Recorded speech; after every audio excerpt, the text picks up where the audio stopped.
Since we're talking about Mansa Musa, it's important to relay this message about the first Musa to travel to the Americas. Whether his expedition was successful or not, I think for now we shall hold in the back, but instead focus on something more important. Mansa Musa went to Egypt on his way to Mecca, and in Egypt he relayed a message after befriending a Muslim scholar. And the Muslim scholar asked him how he became the king of his land in West Africa. Mansa Musa replied that a king who was before him, named Muhammad Musa, had given up his throne in order to travel through the Atlantic Ocean and see what is on the other side of it, believing that there was land. From the beginning of coming to my stay in Egypt, I heard talk of the arrival of the Sultan Musa on his pilgrimage and found the Carinus eager to recount what they had seen of the Africans' prodigal spending. I asked the Emir Abu, and he told me of the opulence, many virtues, and piety of his sultan. When I went out to meet him, he said, that is, on behalf of the mighty Sultan Al Malik Al Nasser, he did me extreme honor and treated me with the greatest courtesy. He addressed me, however, only through an interpreter, despite his perfect ability to speak in the Arabic tongue. Then he forwarded to the royal treasury many loads of unworked native gold and other valuables. I tried to persuade him to go up to the citadel to meet the Sultan, but he refused, persistently saying, I came for the pilgrimage and nothing else. I do not wish to mix anything else with my pilgrimage. He had begun to use this argument, but I realized that the audience was repugnant to him because he would be obliged to kiss the ground and the Sultan's hand. I continued to cajole him, and he continued to make excuses, but the Sultan's protocol demanded that I should bring him into the royal presence, so I kept on at him till he agreed. When we came in the Sultan's presence, we said to him, kiss the ground, but he refused, outright saying, how may this be? Then an intelligent man who was with him whispered to him something we could not understand, and he said, I make obeisance to God who created me. Then he prostrated himself and went forward to the Sultan. The Sultan half rose to greet him and sat him by his side. They conversed together for a long time. Then Sultan Musa went out. The Sultan went to him several complete suits of honor for himself, his courtiers, and all those who had come with him, and saddled and bridled horses for himself and his chief courtiers. This man, Mansa Musa, flooded Cairo with his benefactors. He left no court, emir, nor holder of the royal office without a gift of a load of gold. The Carinus made incalculable profits out of him and his suit in buying and selling and giving and taking. They exchanged gold until they depressed its value in Egypt and caused its price to fall. Gold was at a high price in Egypt until they came in that year. The mythical did not go below 25 dirhams and was generally above, but from that time its value fell and it cheapened in price and has remained cheap till now. The mythical does not exceed 22 dirhams or less. This has been the state of affairs for about 12 years until this day by reason of the large amount of gold which they brought into Egypt and spent there. Al Amir had a lot of other conversations after that, and one of the conversations was how Musa came into power And this is what he said: "We belong to a house which hands on kinship by inheritance. The king, who was my predecessor, did not believe that it was impossible to discover the furthest limit of the Atlantic Ocean and wished vehemently to do so. So he equipped 200 ships filled with men, and the same number equipped with gold, water, and provisions, enough to last them for years, and said to the man deputed to lead them, 'Do not return until you reach the end of it, or your provisions and water give out.' They departed, and a long time passed before anyone came back. Then one ship returned, and we asked the captain what news they brought. He said, 'Yes, O Sultan, we traveled for a long time until there appeared in the sea a river with a powerful current. Mine was the last of those ships. The other ships went on ahead, but when they reached that place, they did not return, and no more was seen of them, and we do not know what became of them. As for me, I went about at once and did not enter that river.' But the Sultan disbelieved him. Then that sultan got ready 2,000 ships, 1,000 for himself and the men whom he took with him, and 1,000 for water and provisions. He left me to deputize for him and embarked on the Atlantic Ocean with his men. That was the last we saw of him and all those who were with him, and so I became king in my own right." The ambition to go around the west side of the earth and arrive at Japangu really did not exist until this time. And is it a coincidence that Christopher Columbus made plans to travel from Guinea, which is where the places is located? Guinea is West Africa. It's the old name for West Africa.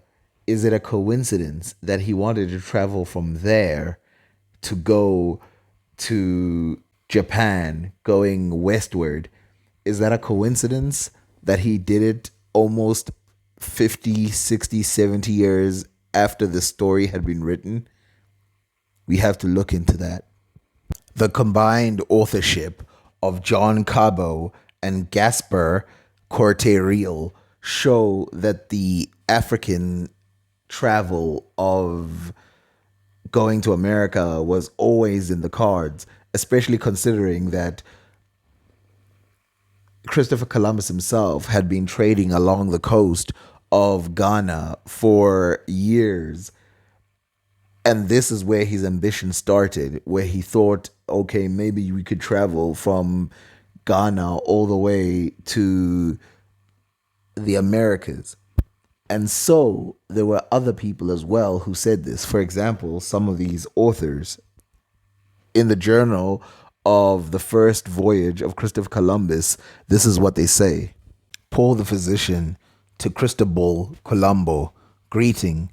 I perceive your magnificent and great desire to find a way to where the spice grow.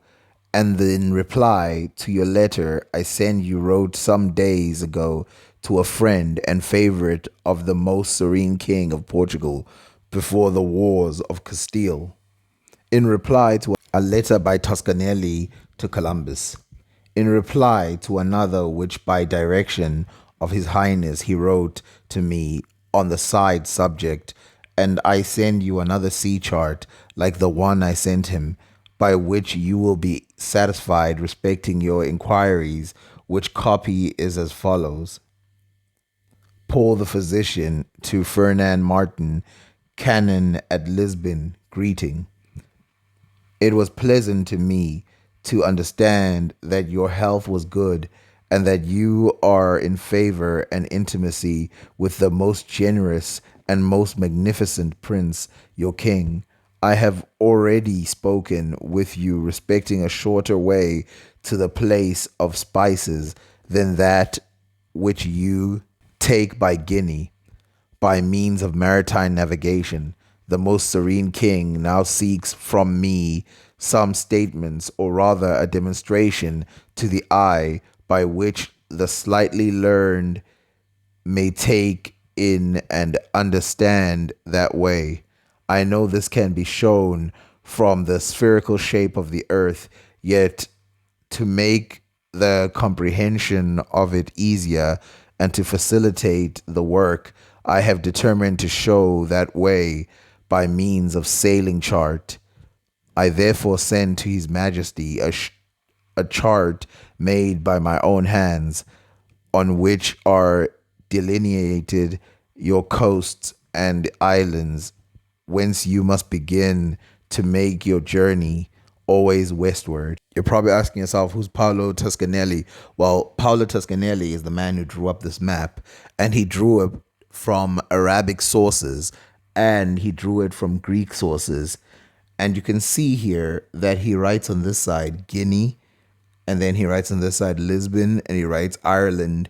And this is where he showed that from Guinea it would be possible to sail to Jipangu.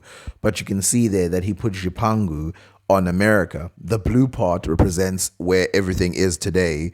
The brown represents where everything would be in his time, or where he would have estimated it. He put Japan way too close, and this is what probably why the mariner traveled to South America, the South American islands, because he was following maps like these. Now, is it a coincidence that he's traveling from Guinea all the way to Americas? Think about it. There's two stories that he could have encountered. The ones that he encountered, the ones that he ran across, were from Arabic tellers, and probably the most prominent one would have been the one written by the Islamic scholar who wrote about Mansa. From the 1800s, we see a reviewer talking about Columbus's letter, where he discusses a Arab astronomer who he calls Alfgran, but his real name is Ahmed bin Kabir. And he said, if we believe Columbus, the observation he had made in the course of his voyages to Guinea led him to this conclusion, that the equatorial degree is equal to 56 and a third miles, as the Arab astronomer Alfgran had demonstrated, says Columbus. So it's obvious to see that he is referring back to Islamic scholars from the 900s and even earlier and later, and that it's not just him referring to people like Marco Polo, but instead taking old stories about how to travel from this side to the next. And this story of the Mansa would have definitely hit, especially considering how popular the Mansa story was, since he had depleted or taken away power to the gold. So if we look at this Catalan Atlas, you can see it's a world map called the Catalan Atlas. You can see if we move here, we start from Asia, we move to Arabia and Nubia. You see down here at the bottom, it's written Nubia, and then Nubia over here. This is probably Prester John, the mythological saint. You see elephants here ready to be ridden. It's got a thing on its back.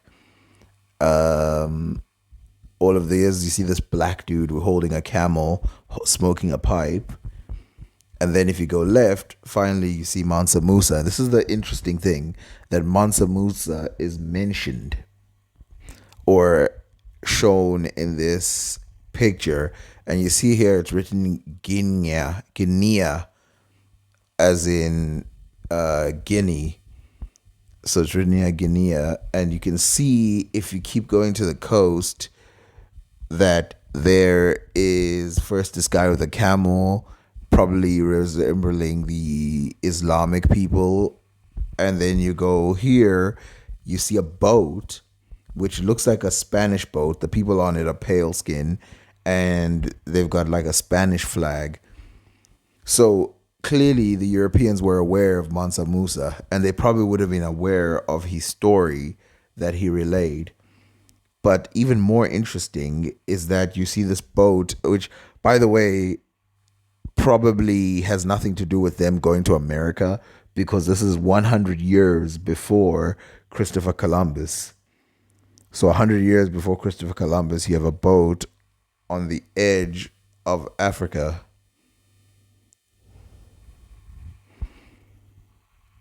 You can see here the tents of North Africa.